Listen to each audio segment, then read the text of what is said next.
Welcome to True Crime Garage. Wherever you are, whatever you are doing, thanks for listening. I'm your host, Nick, and with me, as always, is my Mahomie, the Captain Mahomes. And just like Patrick Mahomes, I will be beating the 49ers to win my Super Bowl ring.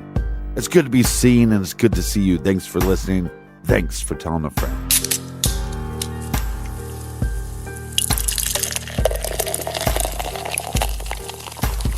This week we are very happy to be featuring Guayabera by the fabulous brewers down at Cigar City.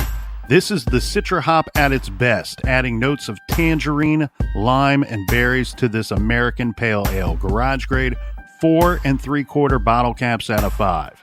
And this week we are sipping on cold beer thanks to our good friends right here. First up, we have a cheers to Brenna in Parts Unknown, and also in Parts Unknown we have Laura P., who says she just moved to the parts that are unknown. And a big shout out to Shannon in Monk's Corner, South Carolina. Next up, we have a double cheers. This goes to Amy and Jake in Hobart, Indiana. And a big we like your jib to Brooke in Gainesville, Florida. And last but not least, I want to give a cheers to my friends right here, Nancy and Ashley in Pueblo West, Colorado. Everyone we just mentioned went to truecrimegarage.com and contributed to this week's beer fund, and for that, we thank you. Yeah, BWRUN, beer run.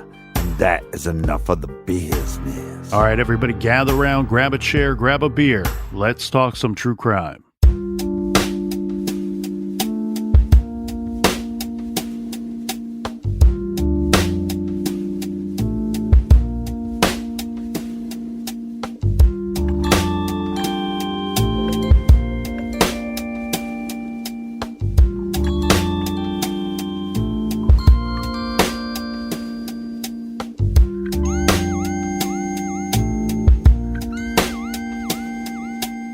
You know, the family did always hold on to hope that they would have a miracle and that maybe Jabez would be found alive. But as we mentioned, this all came to a tragic end here earlier today. This has plagued the community for a year and a half, the disappearance of Jabez. The 14-year-old went missing on September 4th, 2017. Sarasota Police telling us tonight in a late-night news conference that as soon as they made a positive ID on Jabez's body, they called his family with this sad news. Investigators telling us that they identified his skeletal remains using dental records and that he was actually found Saturday in a rural part of Manatee County just west of Interstate 75. We're told a man was out there just putting up a fence around 4:30 in the afternoon. When he saw the remains, he called 911. Police at this point do not know how long those remains were there, but we are told that forensic investigators are working right now to find out exactly what happened, if there's any evidence on his body that they can use to catch whoever killed him. It's not somewhere that we believe he would have wandered off to and then just sat down and passed away. We believe that, we will, and those facts will come out later on, but we do not believe at this point that he left Sarasota under his own volition and went to Manatee County where his body was found. Jabez's mom told us tonight that the family's just too distraught to talk about the developments. They learned of what happened here just a few hours before they alerted the media of this break in this case. The mom did convey that she wanted to thank members of the community who for the past year and a half have held search parties, passed out flyers, and tried to do everything in their power to find Jabez. I know that they've been wanting this conclusion, but not in this way. We'll keep you posted as this story continues to develop. We're live here in Sarasota tonight. Michael Paluska, ABC Action News.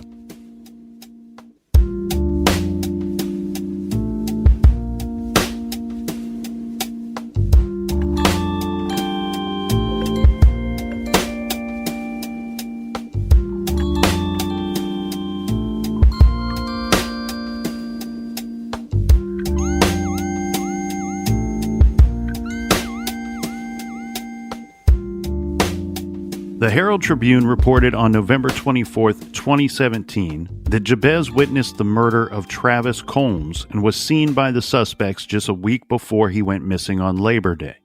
The article confirmed that this information was contained in a police report, indicating that the rumors about Jabez seeing a crime were true. Apparently, Sarasota police detectives were informed about the connection between the Combs case and Jabez's disappearance by a Sarasota pastor named Calvin Lumpkin, who told police that he had information about the connections between the two cases. But it seems possible that even this pastor became afraid to talk. In a weird situation, when the police tried to talk to him about what he knew, they were served with a letter from his lawyer saying that he would invoke his pastor privilege and refuse to answer any questions. The strange thing is that the lawyer who wrote the letter shutting down the questioning is also the mayor of Sarasota, who happens to have a side business, a law practice. Lumpkin later told the Herald Tribune, quote, "It's not true. No one came to me specifically about Jabez Spann," end quote. On November 27th, Sarasota Police Department released a statement acknowledging the possible links between Travis Combs' murder and the disappearance of Jabez Spann. The statement said, quote, "The Sarasota Police Department continues to investigate all avenues regarding these two cases. Both cases and their possible connections to one another remain under investigation. They are both active cases. Sarasota Police Department is not discounting any possible connections between the two cases and continued to seek additional information and leads in both cases," end quote.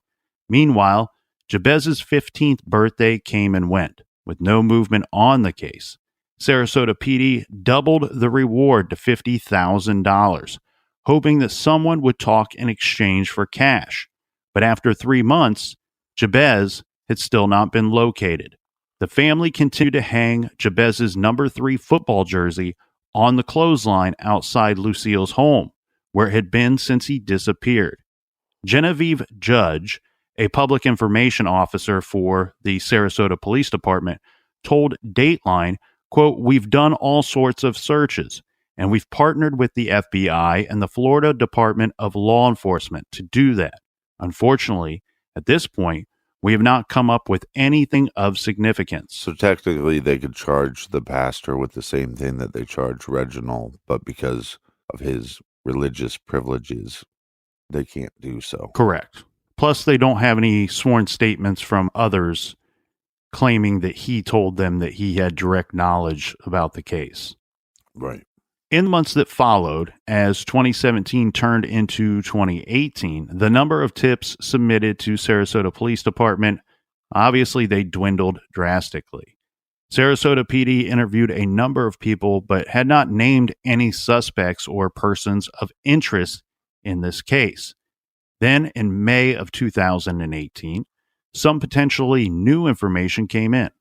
Tawana Spann told us that a female witness reported seeing Jabez with 2 other boys around 1 a.m. on September 4th.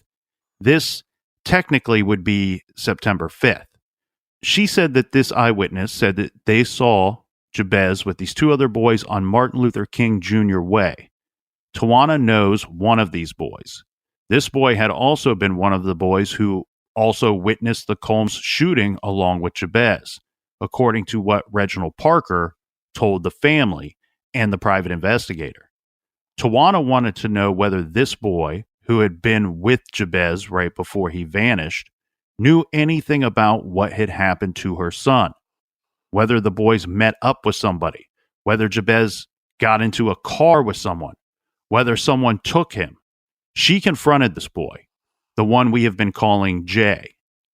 And when she did, she told us that Jay flew off the handle and screamed at her, saying he did not have anything to do with what happened to Jabez. He didn't know nothing, or something along those lines. Tawana does not feel that Jay's overreaction is typical of someone who really knows nothing. It seems likely that Jay is scared. Could he be afraid of what happened to Jabez will happen to him? According to Tawana, Jay and 2 other minors were prevented from talking to police by their parents, with whom no doubt were scared for their kids' safety. 2 of these kids witnessed the crime, according to the affidavit, and Jabez almost certainly talked to these friends about what he saw. One of these kids ended up in juvie and told investigators that Jabez was not in Sarasota but would be found in Bradenton, although no one knew why that would be the case. And he said that he warned Jabez to not smoke with everybody, which could be an indication that Jabez was lured away by his abductors with the promise of pot or cigars. One of these men, who the PI JR believes is responsible for what happened to Jabez, admitted that he gave the boy a cigar. This is a man with the initials JJ, who at the time of the Combs murder, remember there were 3 perpetrators according to Parker, had dreadlocks. Apparently, Jabez told several people after Combs was shot that he saw a man with dreadlocks at the scene, and he knew who JJ was, as he was from Newtown. In fact, JJ was dating Travis's cousin, one of the men who ran away toward Palmdale Avenue after Travis was shot. Wheelock was also known to Jabez, but that's not all. You see, Jabez knew one of the men named by Parker and the unnamed female witness very, very well. This was the man named Curtis, and Curtis was best friends with Jabez's older brother, the one in prison. In fact, Curtis practically grew up with Jabez and his brother, even calling Lucille grandma. Jabez told people after Combs was murdered that he knew who killed Travis. At the end of 2018, Jabez's case was featured in People magazine's list of missing people. This was in November of 2018.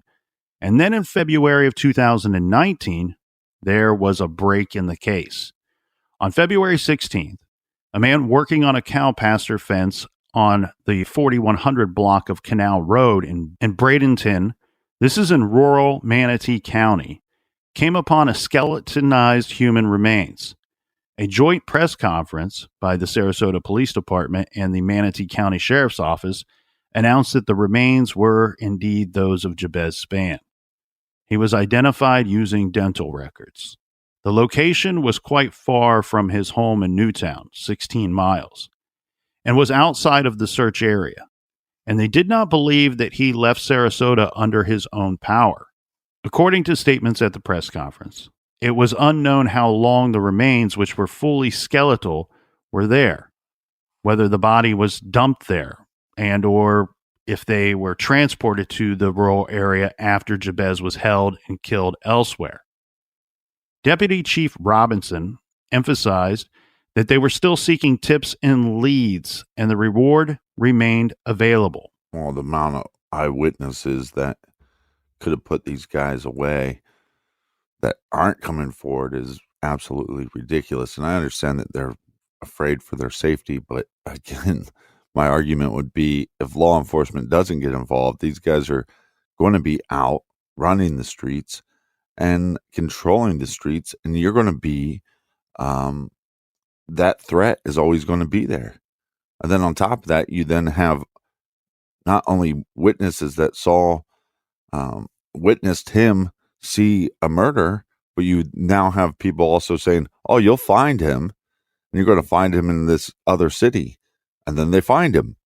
So there's a lot more people that know what happened and who's responsible that are just not coming forward. Well, and we say that he was found outside of the search area, which he was found 16 miles away, and that's a good distance, but some would say, well, hey, it's just 16 miles away. He was missing. They could not locate him for 17 months, almost 18 months. That's a long time for this family to be, just really clueless as to what took place and to be just miserable the whole time. But I want to make sure that everybody understands that the search efforts for Jabez were large, were massive. There was a lot of searching for him going on. They were constantly searching over the 17-month period. In fact, his mother says that they searched Sarasota, they searched Bradenton, Palmetto, and they even searched just north of Venice and searched Northport. So if you look at all those spots on a map, this is a pretty large area that they were working on covering. They also ran into some problems during the search efforts. Some of these searches were with the Sarasota Police Department and others involved, but some of these searches were with volunteers from the community. And the problem that they ran into with these volunteers from the community, look, they're so grateful that all these people came out to help.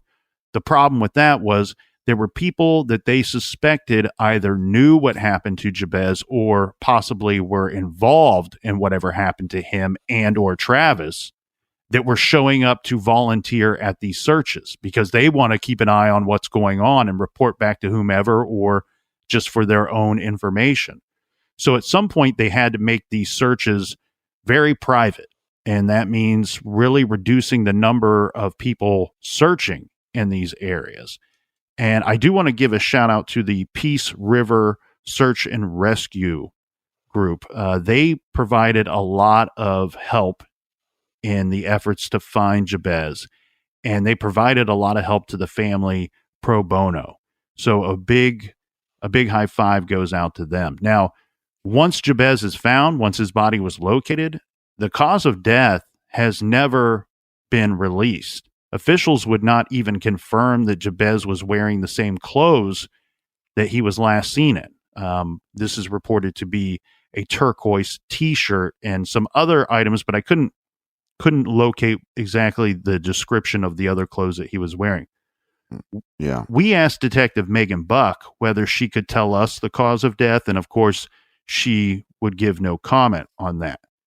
For what it's worth, the man who called 911 about finding a body told the dispatcher he did not see any signs of a weapon at the site, just a skull and some bones. But what's also interesting, and this is heretofore unreleased information, was that rope was found with the skeleton, and police do believe that Jabez was bound. In the press conference, Deputy Chief Robinson also said that people in the community are scared to come forward, saying, quote, "The folks that did it, we believe are from our community. We know that people in our community know things they haven't shared yet." He refused to speculate as to the connection to any other crime. In response to a question about the Combs case, he said, "We will be going back and basically starting from the beginning, scouring our case files to ensure every lead, every tip was followed up on. We are going to run this thing to the end." Well, it's a lot easier for us to sit, in our high chairs and say, well, we would have went to police and we would have stopped this. But I think when the threat is right around the corner, and the threat is, like I said, it's a lot easier to say than to do. I agree with that. I think, though, the issue here is the perception, the wrong perception that is out there in this case. And the problem here is that this criminal element that is responsible for one or both of these murders, or maybe even more, plus Right. 100%, no doubt about it, other crimes as well. This Right. criminal element, we're not talking about the Irish mob or the mafia, or even something as big as like the official Bloods or the official Crips or anything like that. That's not what we're talking about here. This criminal element that's responsible for these crimes and these murders, you can be protected from. The Sarasota Police Department could absolutely protect you from these guys. That's all they are, is a couple of thugs. They could protect you from these guys. The thing that you run into a little bit of trouble with if you are the witness or if you have information is, okay, if what I tell police or detectives, if what I tell them, is it going to be good enough to get these guys, to lock them up and to bring charges against them? Because just because I say I saw something may not mean that it provides them with anything of evidentiary value other than me saying so. Yeah, we have one eyewitness, but in this case, like you've talked about, there's multiple eyewitnesses. But if all of them came together, now you're building a way stronger case. But then it becomes this very odd situation where it's like, well, nobody really wants to come forward, and they'll leak stuff to the family to try to make the family feel better. But if all those individuals went and made sworn statements, they'd be building a way bigger case against these individuals. 100%. And this community is starved for this thing to be over with. This community, that's where That's where I'm trying to rally the troops in a way of saying, you know what, it takes a community to raise a child. In this situation, it might take a community to get justice for a child. And it also might take a community to come together and get justice for Travis Combs as well. Jabez's body was found just feet from the road. It's really hard for me to understand how he remained there for so much time undetected. Now, the people that I spoke to who are close to the case and know some of the inside information about it, and this is just their opinion. I don't know that this is scientific fact. Nobody told me that. But every one of them seemed to believe that he was there for a very long time. Even though I'm having trouble wrapping my head around it, they say, trust me, Nick, he was there for a very long time. He was missing for 17 months. Now, that doesn't mean he was there from the moment he disappeared. It could have been days afterwards, and that's what I suspect. And I think that there's information out there to suggest that he was elsewhere for a short period of time. But unfortunately, there's no nice way to put it. He lied there in that area, in that location for a very long time. And that's one thing that his mother is very upset about, and rightfully so. But as we said, the police are not saying whether they believe that Jabez was there the whole time or whether the body was dumped there after he was kept elsewhere. They're not commenting on that. They've not even released the cause of death. But we do have information that a virtually complete skeleton was found with just 2 tiny bones and a front tooth missing. We also know that police impounded and searched the vehicle being driven at the time by who I'm calling the suspect, JJ. So perhaps they have suspicions that his vehicle was somehow involved. Now, JR, the PI, the private investigator, told us that it is his belief that Jabez's phone, which has never been found, was thrown out of the window of a vehicle as it traveled. This accounting for why it pinged in an area that was not near where the body was found at all. The phone continued to ring for about 36 hours after Jabez went missing, this before the phone went dead. So usually late in these episodes, Captain, we start getting into some of our thoughts or some of the more popular theories out there in a case. And when we talk about popular theories in this case for Jabez Spann, what could have happened to him? So there's only one real theory here. And to me, there's only one that makes sense based off of eyewitness reports and what the locals know from those who are talking. It's the no snitching rule. If you talk, you'll be punished or you'll be killed. Well, sometimes in a missing person case, there's just theories, and there might not be a lot of evidence. In this case, there's evidence that points, it funnels you into the theory. Yeah, and I think it's just a small matter of tying all this stuff together and lying it all out in a way that makes sense, and it tells the complete story, and then we can start putting people where they belong, which is behind bars. So when we explore this theory, and I hope I'm not speaking out of turn for you here, Captain. When I say I only believe there to be one theory, I think you probably agree with that. Is that correct? Well, there's too many eyewitnesses to assume that there's other theories. So if we're going by this, what I'm calling the no snitching rule theory, if you talk, you could be killed or you could be harmed in some way. Look, I get it. We've I'm not going to claim to be from anywhere that I'm not, or to claim to know anything more about certain lifestyles or certain neighborhoods or anything like that I just don't. But you do have that thug life tattoo across your stomach. I mean, there's just some stuff that can only come with real life experiences that I just don't have. But what I can say, from seeing it on TV, watching the movies, or hearing other people's real life stories, I know that this no snitching thing is a real thing in some walks of life. But in this particular situation, in this particular area, look, I've spoke to some of the locals. They've told me this is unheard of in this area. That there can never think of another time in the history. These are people older than me that have told me I can never recall another crime that was reported that somebody was killed because they knew something or because they were talking. And the thing that makes this so damn stupid here in this particular instance is a couple of things. One, Jabez may have witnessed something. It seems almost a certainty that he did witness something. The problem is he was walking around of his own free will for a week before he went missing. He wasn't going to police. He wasn't even communicating what he saw to his family. He was just talking to his friends like a normal 14-year-old kid would talk. This kid was not a snitch in the sense of the word or in the sense of the term. Right.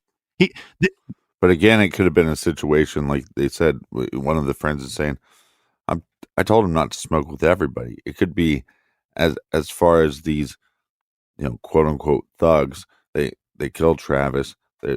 Maybe it's a robbery gone bad or whatever, but like we stated before, it ends in a murder.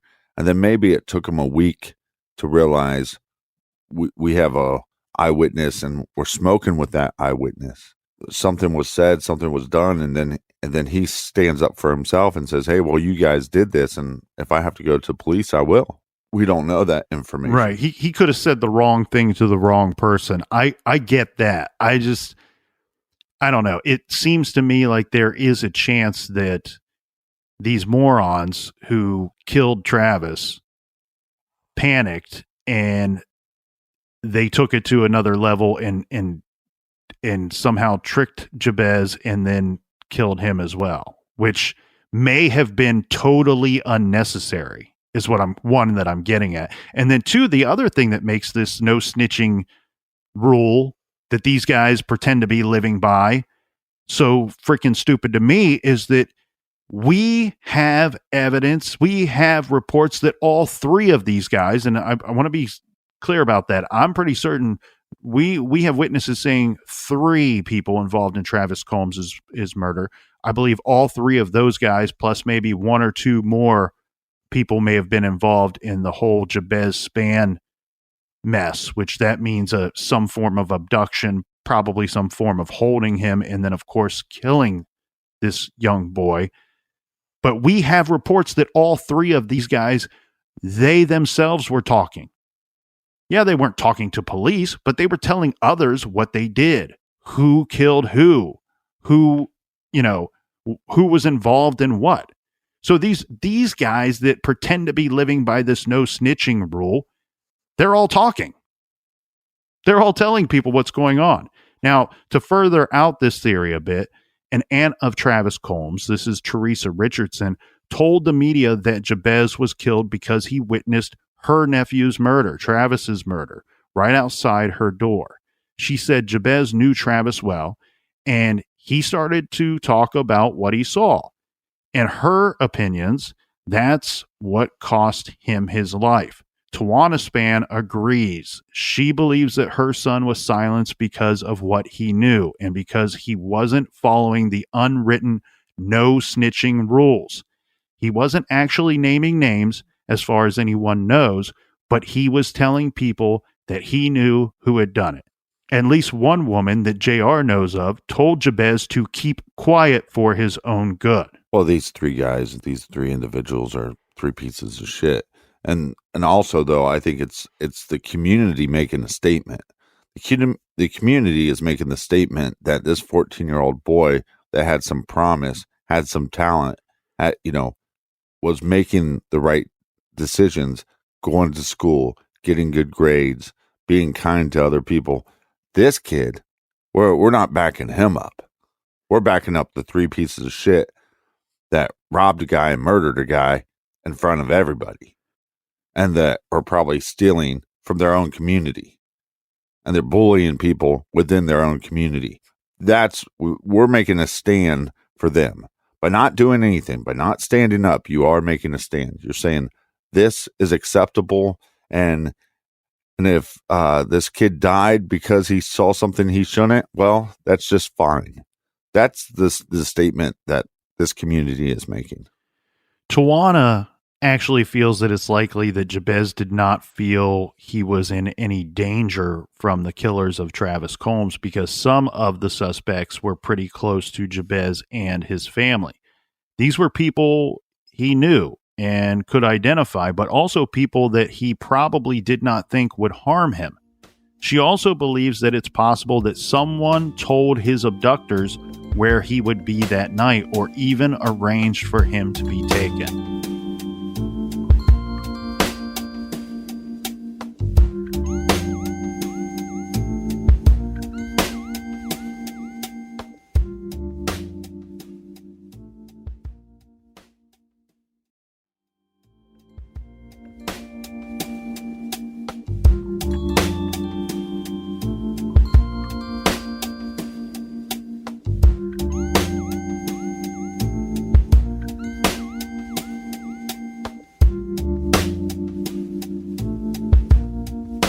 All right, we're back. Cheers from the cold, chilly, really cold garage in parts unknown. Cheers to you, Captain. And you know what? Before I forget, I've been forgetting to do this and meaning to do so.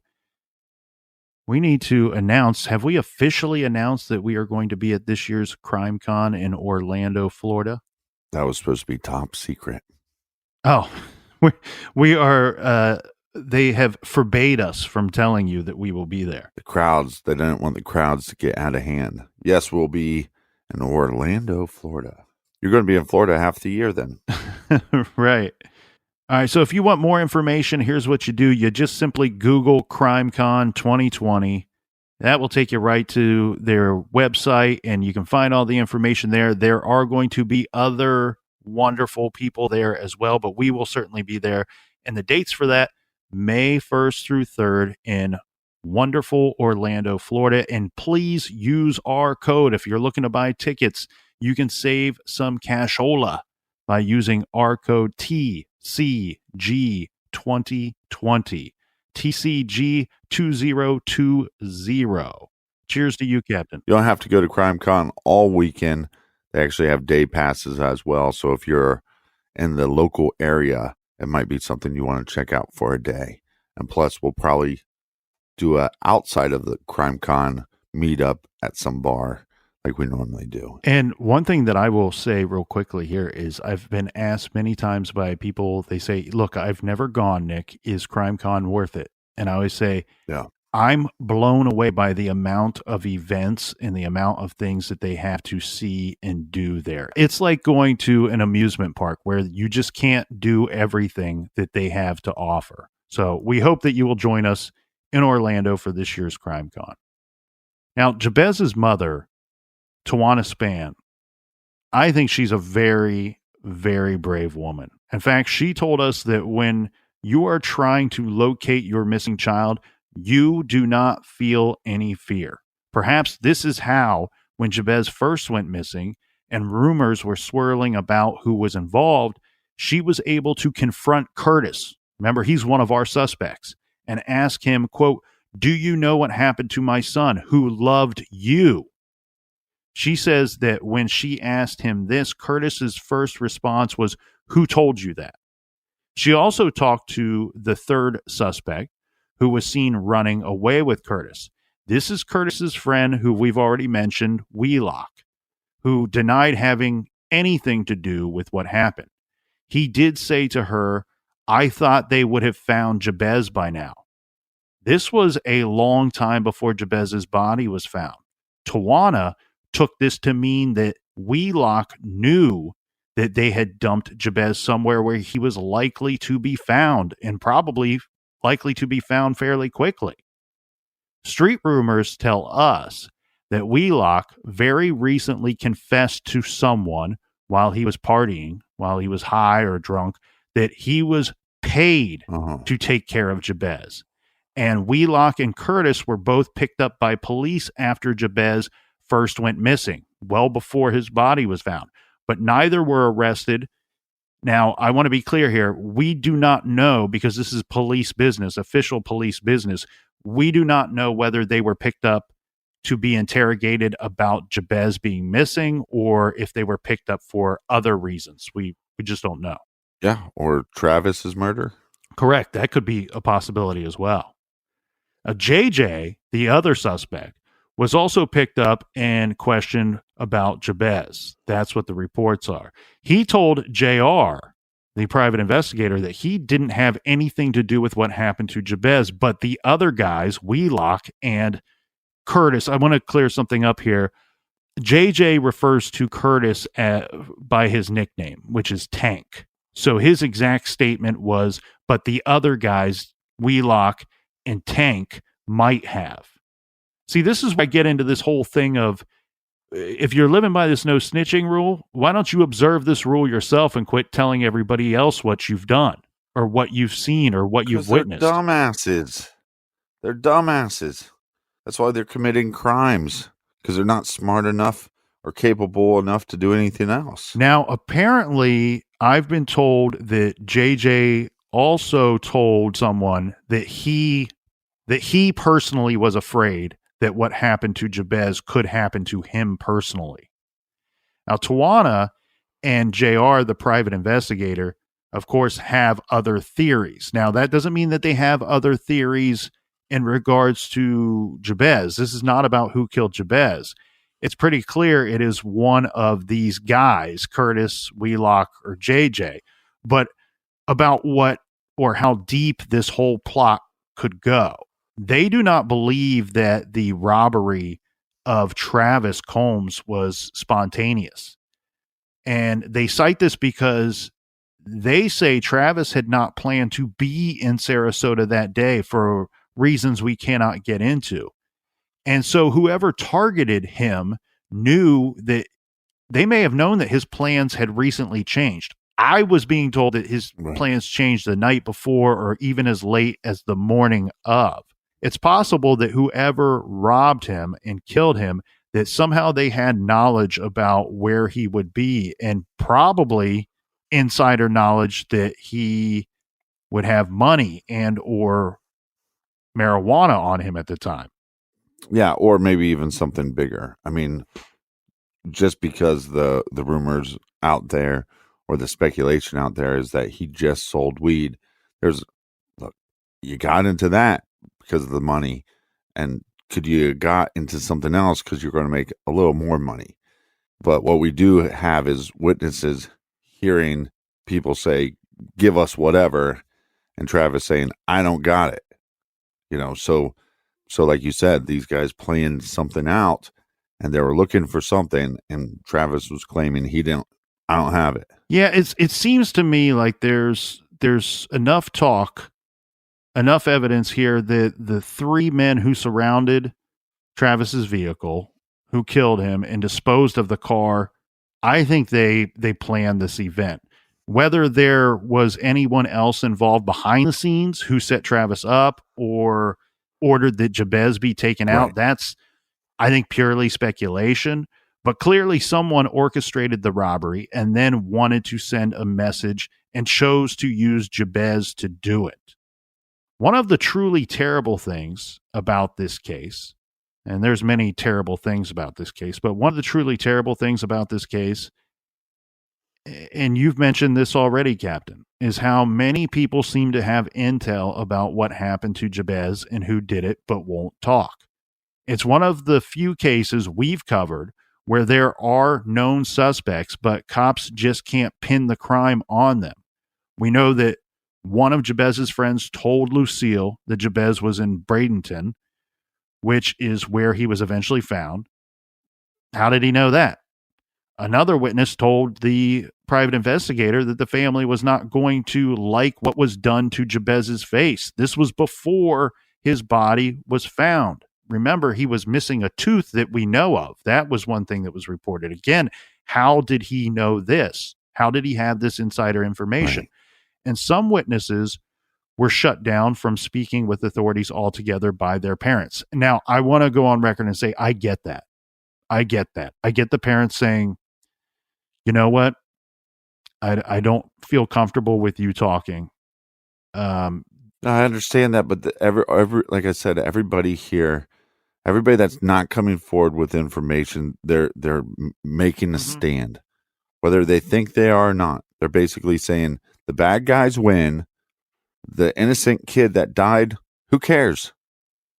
And that's what I want for my community. That's what they're stating. So if they say, well, that's not what I want, but that's what your actions prove. So it doesn't matter if you, I always tell people, don't give a shit about people's words. It's their actions. Their actions prove. And everybody's actions here prove they don't want a safer community. They don't want a community that people feel safe to go to law enforcement and to say this crime happened. They don't want that, because if they did, they would take a stand. Right. The sad irony here is the result of all of this fear and silence is that the bad guys are being protected. The bad guys are being protected while an innocent young boy paid the ultimate price. Now, a community activist in Newtown named Wayne Washington, who was a contact person for the family and led several of the search parties for Jabez, he asked community members to reconsider the so-called no snitch rule. He said, we let our kids kill each other and we don't say anything about it. They tell us not to snitch, and that is wrong. Detective Megan Buck, one of the two detectives currently on the case, said to People magazine, quote, somebody knows something. It's so sad and no one is helping. His friends aren't talking. Nobody's talking. Yeah, but on top of that, you also have a pastor that comes forward with some information and then backs off. It's absolutely ridiculous. It's, oh well, if you question me more, I'm going to use these little loopholes. There's supposed to be a separation of church and state, but we create these loopholes so the pastor then can just say, I don't need to talk to police.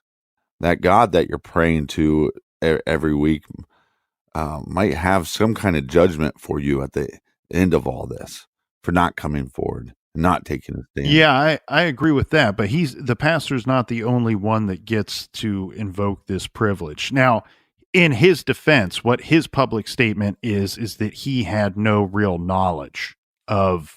He's saying nobody came to him directly, specifically about Jabez Spann's. Right. So he's just hearing rumblings in the community. He could be hearing rumors, and he may have thought, hey, maybe they have no idea. Maybe their investigation is a search in the dark right now. Right. They have no breadcrumbs at all. Maybe I could at least pass along some rumors that I heard.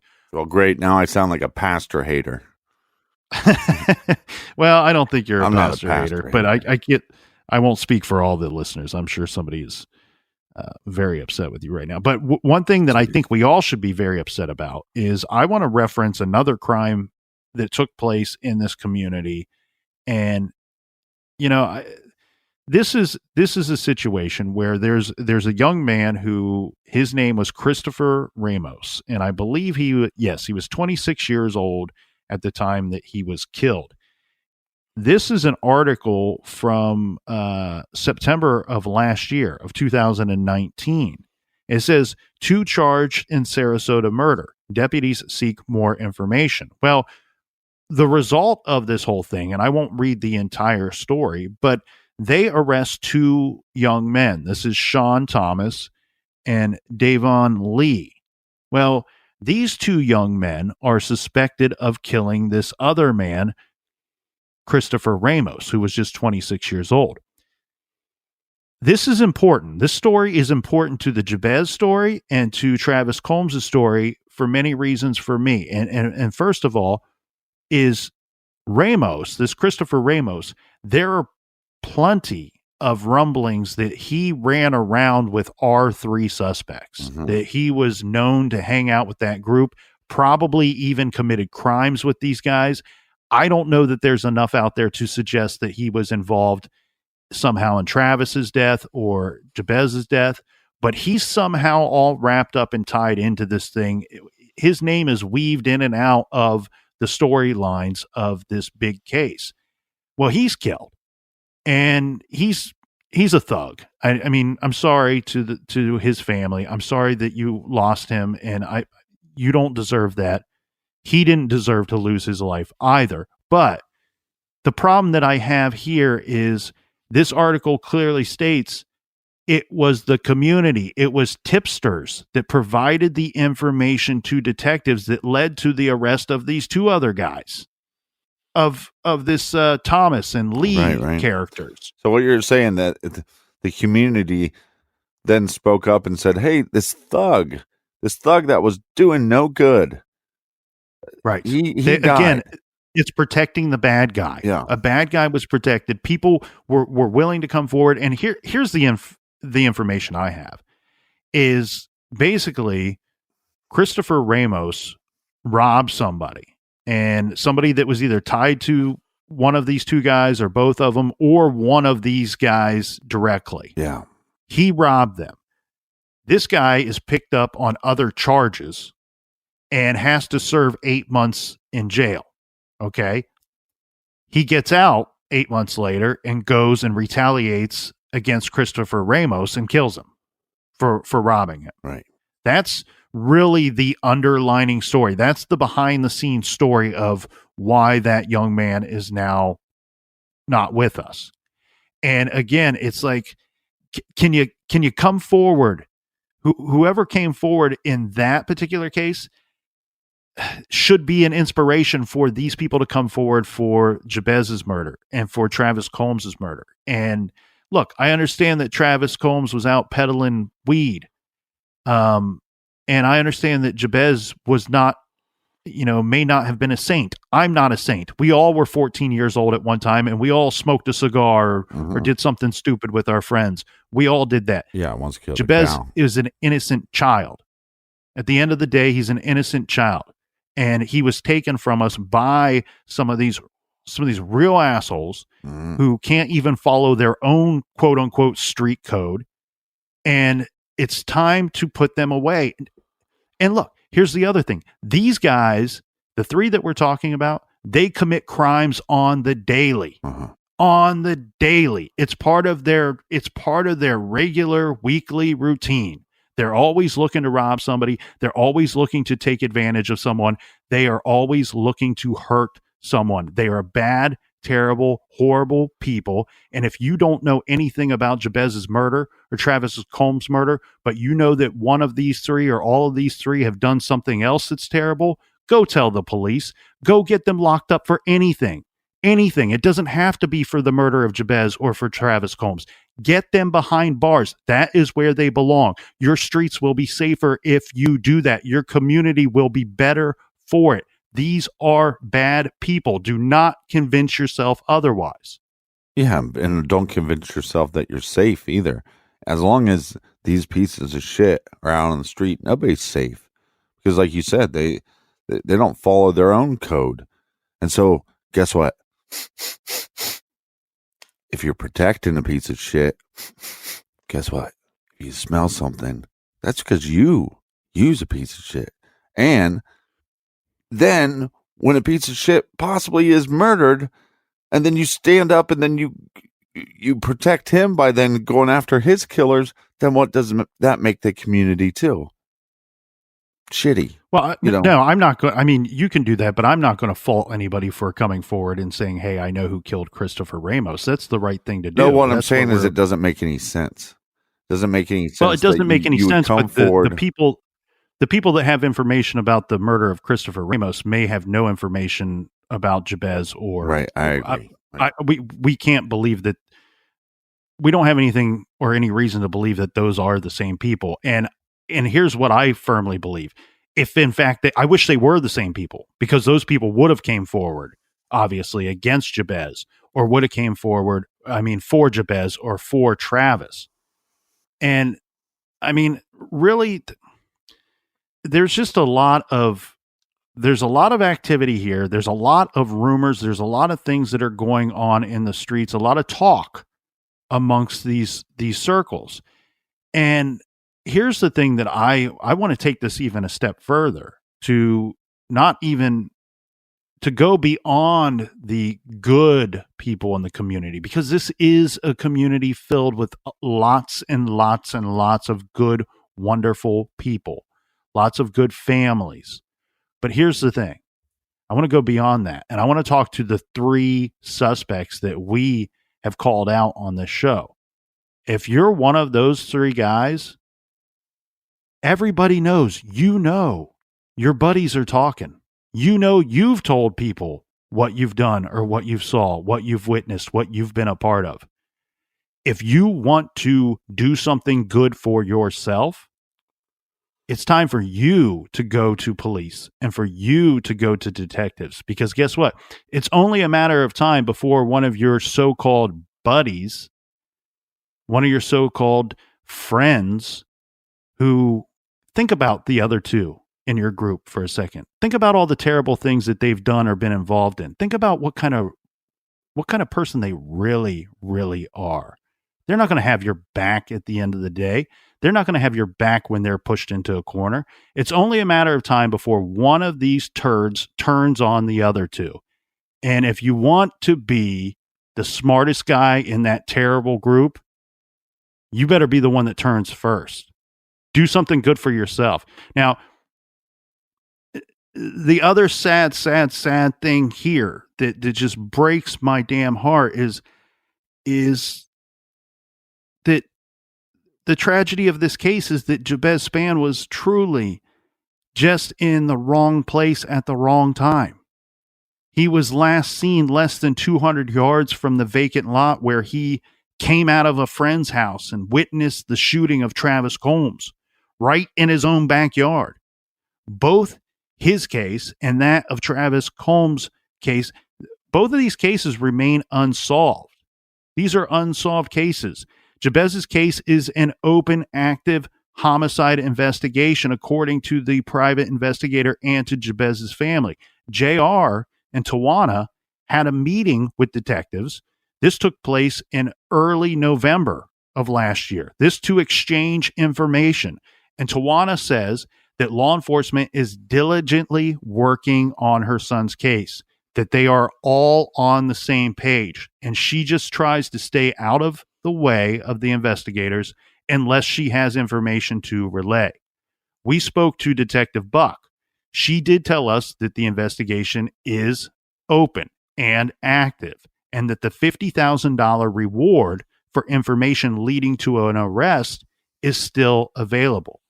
But the fact remains, the same men who were suspected in the early stages of the investigation remain the suspects to this day. Yeah. Although they've never been officially named as such. Authorities just need that little bit of additional evidence before they can make arrest in the murder of Jabez Spann. In a surprising turn of events, prosecutors dropped the accessory after the fact charges against Reginald Parker. Old Reginald. Now, he does remain in jail on charges of failing to report in as a sex offender, where he will be until 2022. But he isn't getting any legal pressure to talk about Jabez Spann's case that we know of. Yeah, again, like I said, I think that's a lot of pressure, or if you feel a threat of death, to come forward. Again, what information do some of these individuals have? Is it just secondhand information?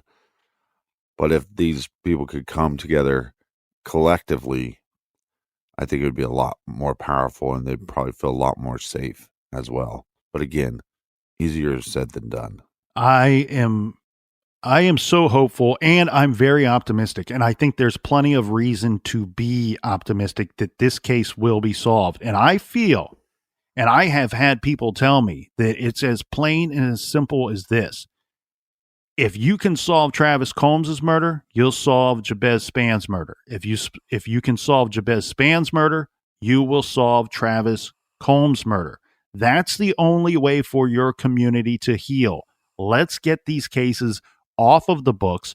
Let's get further closure for these families. These families are still trying to live their lives and still trying to cope. They're still grieving. They're still trying to, in a sense, you never truly can move on, but they're trying to move on. And I thank God that Jabez Spann was finally found. And my heart breaks so much for his mother and grandmother and extended family that they had to wait so long and go through that misery for 17, almost 18 months. Again, I want to make sure that I give a big shout out to the Peace River Search and Rescue team for their fantastic efforts, for efforts over the course of many months, donating time, efforts. A lot of people came together to try to find this young boy. Now, to learn more about what they do, and they are doing so many good things, and or to make a donation, you can visit them at prsar.org. Now, Jabez's mother has created a nonprofit foundation called the Jabez Spann Foundation in his memory. It acts as a resource for families of missing children. The website isn't up and running yet, but you can follow the foundation on Facebook. If anyone has any information on either of these unsolved cases, on the unsolved murder of Travis Combs, or if you have any information about the unsolved murder of Jabez Spann, please call Detective Kim Laster at 941-364-7327, or call the Sarasota Crime Stoppers at 941-366-8477.